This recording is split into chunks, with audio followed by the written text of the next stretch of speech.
નમસ્કાર, આપ જોઈ રહ્યા છો નિર્ભય ન્યૂઝ અને હું છું આપની સાથે રિદ્ધિ। ગુજરાતમાં જ્યારે ચૂંટણી છે, સ્થાનિક સ્વરાજની ચૂંટણીની અંદર આપણે અનેક લોકોને એવા સવાલ કર્યા કે એમને કેવી સમસ્યા છે, સમસ્યાનું સમાધાન થઈ રહ્યું છે। ચૂંટણી આવે ત્યારે અનેક નેતાઓ આવે છે એમને પૂછવા માટે કે તકલીફ કેવી પડી રહી છે, પરંતુ જ્યારે એમને સત્તા હાથમાં આપી દેવામાં આવે છે, જીતીને જાય છે, પછી એમના મતદારો કોણ એ તમામ જે નેતાઓ છે ભૂલી જાય છે।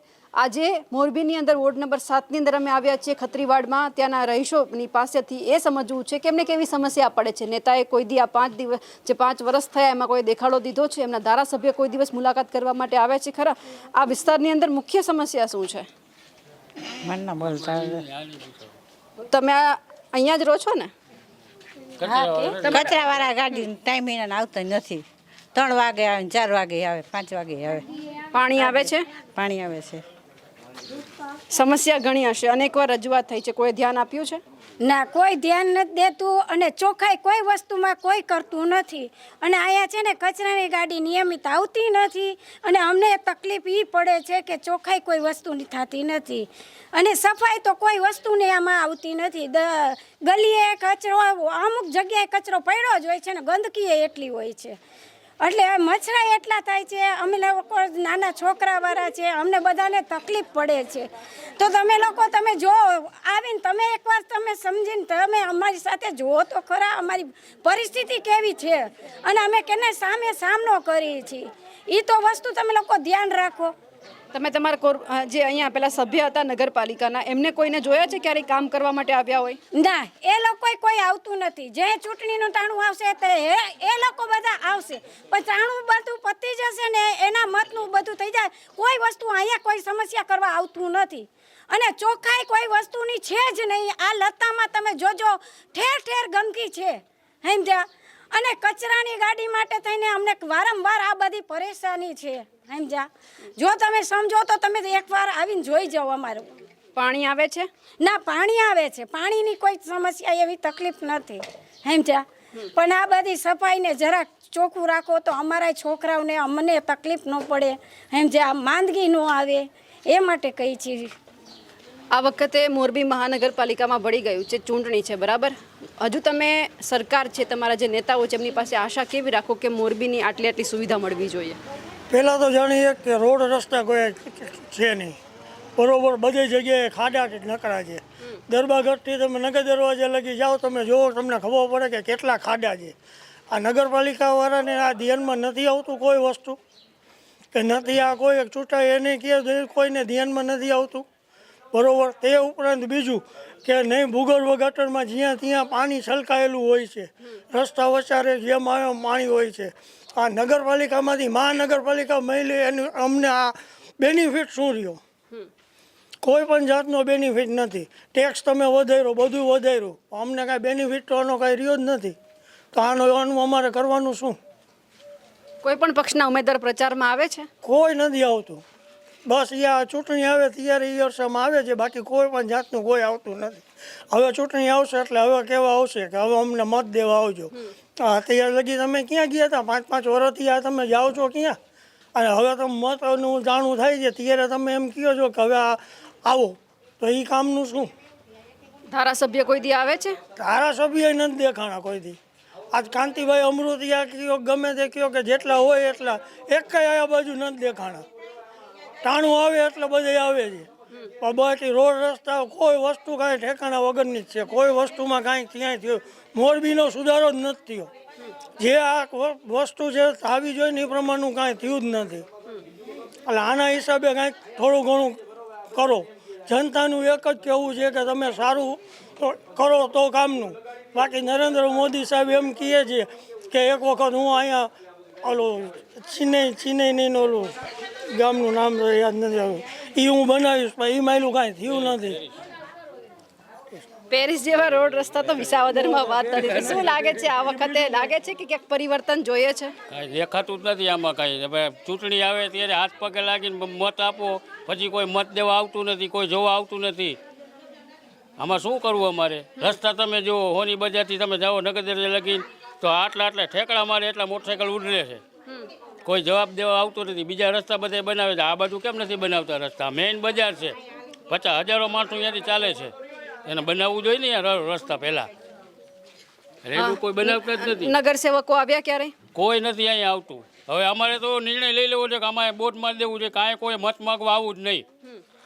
આ જ્યારે બધું હરખું વ્યવસ્થિત થઈ જાય ને પછી જ તમારે અહીંયા આવું. લોકો એવું કહે છે કે મત માંગવા આવું નહીં, બીજા પણ અહીંયા છે, એમની સાથે પણ વાતચીત કરવી છે. સમસ્યા અનેક પડતી હશે, બરાબર? રજૂઆત કરવામાં આવી, કોઈ સાંભળ્યું છે? રજૂઆત કરવામાં આવે છે પણ એમાંથી થોડા ઘણા પગલાં લેવામાં આવે છે. પછી અમુક વખતે દેખાવ કરવામાં આવે કે ભાઈ સાફ વસ્તુ થાય છે, ફોટો પાડે, વિડીયો કરે. જેમ આપણે વિડીયો અને ફોટોમાંથી બધાને ખબર પડી જાય કે અહીંયા સાફ થાય છે, પણ એકચ્યુઅલમાં સાફ થતું જ નથી. તમે ખૂણે ખૂણે જોઈ શકો છો કચરો છે. ના સવારે ક્લીન ગટર હોય તે બી સાફ નથી કરતા. અહીંયા પાણીનું ગંદકી થાય, મચ્છર થાય, લોકો બીમાર પડે, નાના છોકરા હોય. અને આ ગટરનું તો અમુક એવી જગ્યાએ તૂટી ગયું છે કે જેનાથી છોકરાઓ હાલતા પડી જાય છે. એક તો શેરી નાની છે, વાહન ઝાઝા આવે એટલે ચાલવામાં બી લોકોને પડવાની બીક રહે. ઘણી જગ્યાએ તૂટેલું છે. તો મારી તો એ જ રિક્વેસ્ટ છે કે બધું જેમ બને એમ જલ્દી પગલાં લેવામાં આવે ને સારું થઈ જાય. નગરપાલિકામાંથી મહાનગરપાલિકા બની ગઈ છે, બરાબર? હવે કેવી સુવિધા માંગો છો સરકાર પાસે? પહેલાં કરતાં થોડુંક એક્સપેક્ટેશન વધી જાય કે પહેલાં જે હતું સુવિધા એના કરતાં થોડીક અમને વધારે સુવિધા મળે એવી ઈચ્છા છે. વધારે સુવિધા મળે એવી આશા છે. સમસ્યા બીજી કઈ છે તમારા વિસ્તારમાં? પહેલાં તો કચરાની ગાડીની જ છે. નથી કોઈ ટાઈમસર કચરા ગાડી સવારમાં કાં સવારે આવે, કાં બપોરે આવે, કાં સાંજે આવે, કાં સાંજે 7 વાગે આવે. એ કોઈ ટાઈમ છે મેડમ? કોઈક માણસ બપોરે જમીન 2 કલાક આરામ તો કરે ને. અને તમે જોઈ આવો હજી અમારા ઘર પાસે એમનેમ ગટરું ભરેલી હોય છે. એ ગટરું અમે અમારા શેરીને પૂછી જો, એ ગટરું રાતે ડેલી સર્વિસ હું સવારે કાઢું છું. અને કચરા ગાડી દિવસે 2 દિવસે 3 દિવસે આવે, કાંઈ નક્કી જ નથી હોતું. આપણે કંઈ ભાઈ ઊભા રહ્યો એ કાંઈ આપણું સાંભળે નહીં, આગળ વયા જાય સીધા. કોઈનું સાંભળતા જ નથી. કચરા ગાડી આ ઊભી રહી, એક વખત હોરન મારે જાય, સીટી વગાડી, બાકી તરત વયા જાય છે. અને કચરા ગાડીનું એમ કે ઊભા રહ્યો, અમે આવી છીએ, ઊભા રહ્યો, આવી બૈરાવ ભેગા થાય એટલી વાર તો આવે ને. ઘરે બપોરે કોક બૈરાવ હોય, ઘરે ન હોય, એ તો હોય ને, ઘરની પ્રોબ્લેમ બૈરાવને હોય, તો એ કાંઈ સાંભળતા જ નથી. આની પહેલાં અમે એક વખત ભાઈને કીધું, ભાઈ તમે કાંઈક ટાઈમ રાખો. અને બેનને કહી તો કે ભાઈ ગટર કાઢશે, ભાઈને કહી તો કે બેન ગટર કાઢશે. કોઈ ન કાઢે, પછી અમારે ઘરધણી ગટર કાઢવાનો વારો આવે. શું કરી? મત માંગવા આવે ત્યારે શું કહીને જાય છે? મતની તો નથી ખબર, અમે હજી હમણાં નવા આવ્યા છીએ. પણ અમે આવ્યા તેદુની 2 વર્ષની જોઉં છું ગટર હું કાઢું છું. એ લોકો ગટર કાઢવાનું આપણે એમ કહીને ભાઈ ઉભા રહ્યો, 2 ડોલ પાણી નાખી, તો એ કાંઈ સાંભળે જ નહીં. એમને પાવડો ફેરવીને ગટર કાઢીને હાલતા અને ઢગલા ન્યા કરી. આપણે ગોતવા નીકળી શેરી ગણીએ તો બધા ખાણે ખૂચકે ચા પાણી પીતા હોય, કે કોઈ બીડી પૂતા હોય, કોઈ મોબાઈલમાં જોતા હોય.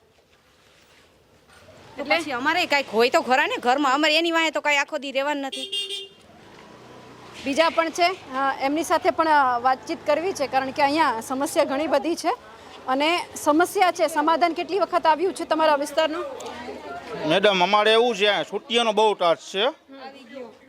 જાજો એદુનવાળા મૂકી જાય છે, આ બધા એદુનવાળા મૂકી જાય છે. આમ તમે સેવા કરી છીએ, સેવા કરતા હોય મૂકવાનું શું કાંઈ આવવાનું હોય? ને ડટર કાઢવા આવતા નથી, પૈસા માંગે. આ બધી બાયું બધી ઊભી છે, પૈસા માંગો તો દો 100 રૂપિયા તો અમે કાઢી અહીંયાથી. તમારે મત દેવાનું ફાયદો શું? અહીંયા છૂટિયા મૂકી જાય, માણાને લગાવી દે, ત્યાં જવાબદારી છે નહીં. હાલો આ બેનના મમ્મીને આવી ક્યાં જાય બેન, અને હાવું નથી, એને હાવું નાખી ગયો ને છતો કોણ દેશે અહીંયા? એક ભાઈ તો ઉગલી જ ગયા. હા, એક ભાઈ ઉગડી ગયા, એની જવાબદારી કોની? હાલો ગાયોનો ટાસ, છૂટિયાનો ટાસ છે, માણા ત્યાં જવું. પરિવર્તન જોયે છે? પરિવર્તન જોઈએ છે? જોયું જોઈએ ને બધા, યારો બધા જોવે છે. મૂકી જ જાય, નીચે જ મૂકી જાય. મોરબીમાં પરિવર્તન જોયે છે કે કોઈક સારું કામ કરે એવા વ્યક્તિ આવે? હા, જોઈએ જ છે અમારે અહીંયા. ને પટાવાળામાં હાજતા નથી. આમાં જે પટાવાળા જોતો જ નથી અહીંયા, એ જ પૈસા માંગે બધા પાસેથી. તો એ રજૂઆત કરી છે ક્યાંય? હા, 2 વાર કરી છે નગરપાલિકામાં. એ જ માંગી જાય, અહીંયા બેઠો હોય જો, અહીંયા દારૂ પીને. દારૂબંધી તો છે ગુજરાતમાં. પીવા જાય ને ખુરામ પીને બધી જાય. બાયું પણ કામ ન કરાવે, બાયું નાખ્યું ડટરમાં બધું, એ બાયું નાખી દે. તહેવાર આવે તે પૈસા ઉઘરાવા આવી જાય બધા. તો એને પગાર નથી મળતો ટાઈમસર? દે ને તોય પૈસા તોય નથી આવતું. હવે તો મહાનગરપાલિકા બની ગયું છે મોરબી, ચૂંટણી છે આ વખતે, તમારા હાથમાં છે, શું કરવાનું છે? બસ અમારો પટાવાળો નથી જોતો અહીંનો. જ્યાં પટાવાળો બીજો નવો મૂકવા અહીંયા, ને બાયું નવી મૂકવાની. બસ અમારી જ માન છે એની. તો નેતા નવા નથી જોતા? નેતા આવવા જોઈએ ને, નેતા જ નથી આવતા. આજે હવાન આવી ગયા ઢોરનગર જઈને. બસ પૂરું. કોણ આવ્યું? કયા પક્ષમાંથી આવ્યા હતા? ભાજપ વાળા બધા. શું કહીને ગયા? બસ મત દેજો અમને. આવી આવા જો ને, કામ તો કરવું જોઈએ ને. પછી એ રાઈટું બંધ હોય, 5 વાગે આવું, અત્યારે રાઈટ રમી કરવા આવે મારાને અહીંયા. ક્યાં જાય મારા? એટલે ખાલી પ્રચાર કરવા માટે આવે છે એવું કહીને જાય છે કે અમે કામ કરીશું, કામ કરે છે? થોડું કંઈ કામ નથી થતું. બીજું કે મહાનગરપાલિકાને એ નથી ખબર હજી કે એના ને એના ટ્રેક્ટર લાઇસન્સ વગર હાલે છે. એના ને એના ટ્રેક્ટર નાના નાના છોકરાઓ હલાવે છે, જેના ફોટા પણ મારી પાસે છે. નાના છોકરા બી બીજા કોઈને લગાડી દે કે કોઈને ઉડાડી દે તો એની જવાબદારી કોની? મહાનગરપાલિકા તો હાથ ઊંચા જ કરી દે છે. અને બીજું પાણી આવે છે તો પાણીમાં નકરી વાસ જ આવતી હોય છે. પીવાલાયક પાણી કોઈ જાતનું નથી હોતું. મહાનગરપાલિકા એમ કહે કે અમે શુદ્ધ પાણી આપી, તો બાટલા શું કરવાને લેવા પડે છે માણસને? જેથી કરીને પબ્લિક જ હેરાન થાય છે.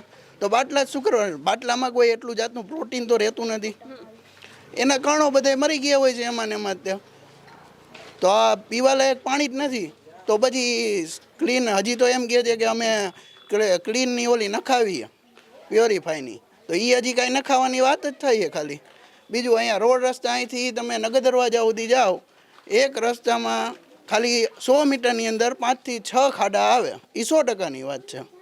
અને ખૂટિયા તો રેલમ છેલ તડબડાટી ગમે અને ગમે ત્યાં ઉડાડી દે. કોઈ જ જાતનું સમાધાન નથી આ વસ્તુનું. અને બધા લઈ જાય સેવા કરવાવાળા, પછી એ હતું એમને બસ મૂકી દેવાનું. તો મહાનગરપાલિકાએ કોઈ સુવિધા નહીં કરી એમના માટે? કોઈ જ સુવિધા નથી, ખાલી લઈ જવા ખાતર લઈ જાય છે અને પછી હતું એમને મૂકી દે. બીજા પણ છે, એમની સાથે વાત કરવી છે. સમસ્યા ઘણી છે, આ વખતે શું જોઈને મત આપવા જશો?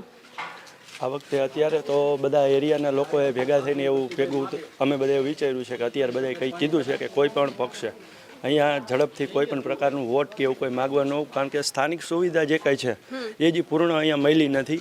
પ્રશાસનની અંદર વારંવાર રજૂઆત કરી છે કે ખાસ કરીને દરબાગઢથી ઢારનો જે પટ્ટો છે, સાંજના સમયે અતિશય ટ્રાફિક થઈ જાય છે. અને ઘણા બધા સમયથી બધાને ખબર છે કે 2 ગવર્મેન્ટ સ્કૂલ પણ છે અને એની અંદર બાળકો જે છે એ બહાર રમતા હોય છે, ઘણી બધી વાર હોય છે, નથી હોતા. છતાં પણ ટ્રાફિકને લઈને કોઈ પણ પ્રકારનો ઉકેલ આપ્યો નથી અમારો અહીંયા.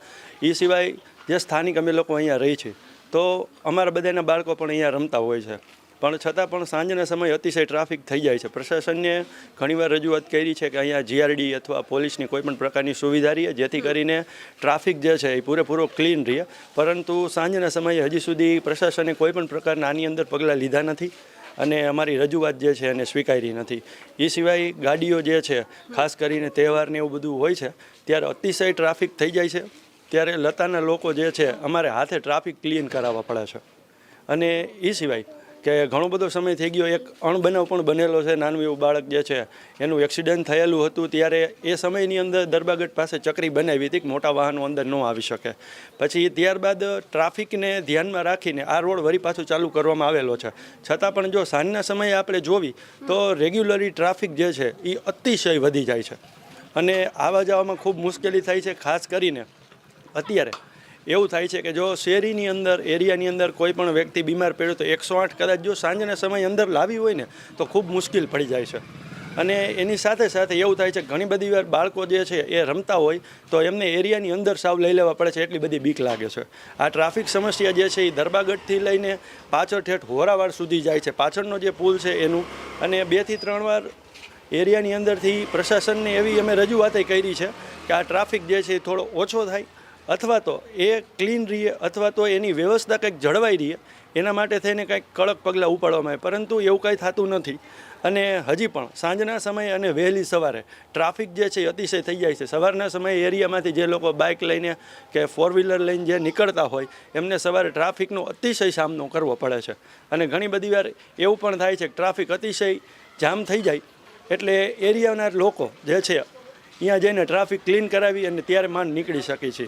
અને આ રજૂઆત જે છે એ 2 થી 3 વાર કરેલી છે, છતાં પણ એના ઉપર કોઈ પણ પ્રકારના પગલાં લેવામાં આવ્યા નથી હજી સુધી. અને શેરીમાં એવું છે કે ગેપ એકદમ નાનો છે અને રિક્ષા છે કે કાંઈ પણ જો નીકળે સામસામા જો આવે તો બંને જે છે એમાંથી એકને રિટર્ન જવું પડે. આ અત્યારનો મેઇન પ્રોબ્લેમ છે. અને ગટરો જે છે એ થોડી ઘણી ઊંડી છે, થોડી ઘણી તૂટેલી છે, તો આનું હજી સમારકામ જે છે એ પૂર્ણ રૂપે થયું નથી. એટલે એને હિસાબે થઈને ઘણી બધી વાર એવું થાય છે કે નાના મોટા જનાવર હોય એ એની અંદર પડી જાય, કાં તો એવું થાય કે ટ્રાફિક સમસ્યા થઈ જાય છે. અને 4 વ્હીલ કદાચ જો એક આવી જાય એરિયાની અંદર તો સામેથી એક સાયકલ પણ ન નીકળી શકે, એટલી અગવડતા અત્યારે તમામ લોકો જે છે એ અમે ભોગવીએ છીએ. એટલે અગવડતા ઘણી બધી છે. હા, બીજા પણ અહીંયા ઘણા સ્થાનિકો છે, એમની સાથે પણ વાતચીત કરવી છે. તકલીફ ઘણી બધી પડે છે, રજૂઆત કરી છે. હમણાં કોઈ પ્રચારમાં આવે છે? પ્રચારમાં તો આજે ભાજપવાળા આવ્યા હતા, બાકી આ ચૂંટણી ટાણે મત લેવા ટાણે તો આવી જાય છે. કોઈ પણ ફેસિલિટી મહાનગરપાલિકા તરીકે આપણા એરિયામાં કંઈ છે નહીં. આ ભાઈ કહે છે એમ ટ્રાફિક સમસ્યા છે, ગટરનો પ્રશ્ન છે, પાણીનો છે, વૃદ્ધ બધા બાળકો રમે છે, કોઈ પણની સેફટી નથી. એટલા પશુ છે, કુટિયા છે, મારી દે છે. કોઈ પણ કાંઈ તાત્કાલિક ધોરણે અહીંયા કાંઈ પણ ટ્રાય એ લોકોની થતી જ નથી. તો મારો એવો વિચાર છે કે આપણે સરને રિક્વેસ્ટ કરી કે તમે એકવાર ઓન ધ સ્પોટ એવો નિર્ણય લઈને તમે એકવાર એરિયાની મુલાકાત લ્યો, જાણ કર્યા વગર લ્યો, તો તમને સાચી શું ખબર છે એ તમને પડશે. બાકી તો તમારા કર્મચારી તો તમારા ફેવરના છે, કોઈ પણ પોતાનો જ બચાવ કરવાના છે. તમે ઓન ધ સ્પોટ એવો નિર્ણય લઈને એકવાર તમે તાત્કાલિક ધોરણે એકવાર એરિયાની મુલાકાત લ્યો તો જ ખબર પડવાની છે. ધારાસભ્ય ક્યારે આવે છે ચક્કર લગાવવા? નહીં, કોઈ પણ વાર નહીં. મત માટે આવે છે, બાકી તો બધે અહીંયા મોરબીમાં ભ્રષ્ટાચાર છે એવો ક્યાંય છે જ નહીં. તમારા કર્મચારી જ અંદર તમારા ભ્રષ્ટાચારમાં ભળેલા છે તો અહીંયા ક્યાંથી વિકાસ થવાનો છે? તમે વિકાસ કરો, તમારી પોતાની ઓફિસમાં તમે તપાસ કરો કે અહીંયાના કર્મચારી આવે છે તો અહીંયા સામે દલીલ કરીને જાય છે. કોઈ પણ પબ્લિક એવું કહે છે કે તમે આ કરીને જાઓ તો એ એવું કહે છે કે અમારામાં નથી આવતું, અમારે નથી કરવાનું, અમારા વાર તહેવારે અમને પૈસા દેવાના છે. કેમ? તો તમને વેરા શેના માટે દે છે, નગરપાલિકા પગાર શેના માટે દે છે? તો આ પબ્લિકને કરવાનું છે તો તમારે શું કરવાનું છે? ગેસની બોટલ ટાઈમસર મળે છે? ના, ગેસની બોટલ આપણે તો જે ટાઈમે અમને તો મળી જાય છે, પણ ઘણા એવા નાના મોટા જે માણસો હોય છે એને ઘણીવાર તકલીફ થાય છે. ગેસની બોટલો, હવે એક મારો પ્રશ્ન એ છે, ગેસની બોટલો મેં ખુદે ઘણીવાર જોયેલી છે કે ખાલી બોટલમાંથી ભરેલી બોટલમાંથી ખાલી બોટલ ભરાય છે. તો તમે એ તપાસ કરો, માણસોને ગેસની બોટલમાં ગેસ કેમ ઓછો આવે છે? કરવો પડે ને, તપાસ કરવી પડે. જગ્યાએ જગ્યાએ કેમેરા છે, તો આજે કેમેરા પ્રાઇવેટ પ્રોપર્ટીના હોય તો તમે તમારા કેમેરા સરકારના મૂકીને તમે તપાસ કરો. તમારા ફરજમાં પણ આવે છે કેમેરા મૂકીને. પબ્લિક તમને સપોર્ટ ક્યાં સુધી કરી શકશે? તમે કામ કરશો તો કરશે ને. તો એ સપોર્ટ અહીંયા કાંઈ જ થતો નથી. આ વખતે ભાજપના જે ઉમેદવાર પ્રચારમાં આવ્યા હતા, વાયદા આપીને ગયા છે? જો આ તમને આ લોકો સમજાવી શકશે, કારણ કે એ નીકળ્યા છે તો હું હાજરમાં નહોતી. બિલકુલ, એટલે કે આ વખતે જોવાનું છે કે જ્યારે મહાનગરપાલિકા હવે મોરબી બની ગઈ છે, સમસ્યા લોકોની ઘણી બધી છે, આશા પણ એ લોકોની ઘણી બધી છે કે નગરપાલિકામાંથી જો મહાનગરપાલિકામાં આવ્યા છે તો કંઈક વધારે સુવિધા મળશે. એટલે ખાસ કરીને ધારાસભ્ય હોય કે પછી બીજા કોઈ પણ અધિકારીઓ બધાને કહેવાનું છે કે જો મહાનગરપાલિકાની અંદર મોરબીને ભેળવી દેવામાં આવ્યું છે તો એક વખત અહીંયા કામ કરજો, કારણ કે જો કામ નહીં કરો તો પછી આવનારા 5 વર્ષ આ મતદારો છે એમના હાથમાં છે. અને ખાસ કરીને વિધાનસભા પણ નજીકમાં આવશે, એટલે કે 1.5 વર્ષ પણ એ લોકોના જ હાથમાં છે. જો પછી પ્રચારમાં આવશો, જો કામ કરશો તો પછી 2 હાથ નહીં જોડવા પડે. અમારા અહેવાલને લઈને આપનું શું માનવું છે, આ લોકોએ જે વાત કરી તેમને લઈ આપ શું માનો છો, કમેન્ટ કરીને ચોક્કસથી જણાવજો. નમસ્કાર.